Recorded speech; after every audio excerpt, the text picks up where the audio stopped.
there's social a media broad is still so range young of that effects. it's impossible to say, for example, what the long-term effect is on monogamy or marriage. But we know a lot of the short-term effects. For example, people are dating, where, like, two people who are in a relationship using are social friends on media Facebook for with each dating other? are dating more. They're going on more dates with more people. They have less anxiety about those dates because there are so many of them. The stakes aren't quite as high as they used to be. So there's a broad the range trouble of with effects.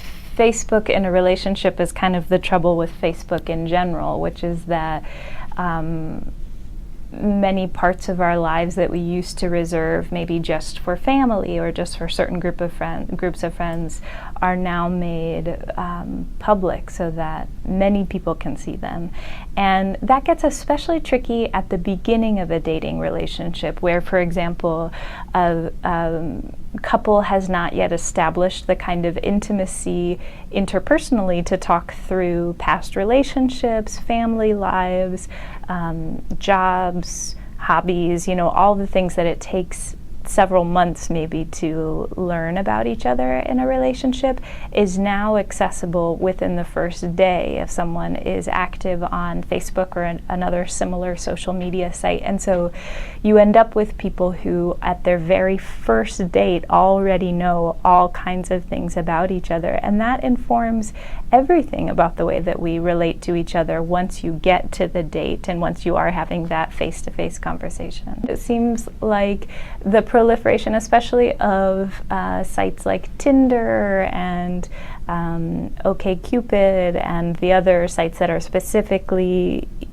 geared toward dating but have that kind of social media component. In other words, they give you a chance to share photos with each other and to chat and to kind of build networks of people. The sheer proliferation is something that I never experienced myself when I was in college. There were people who were looking each other up on, it was probably MySpace in those days, and so that had some similar effects. But now it seems,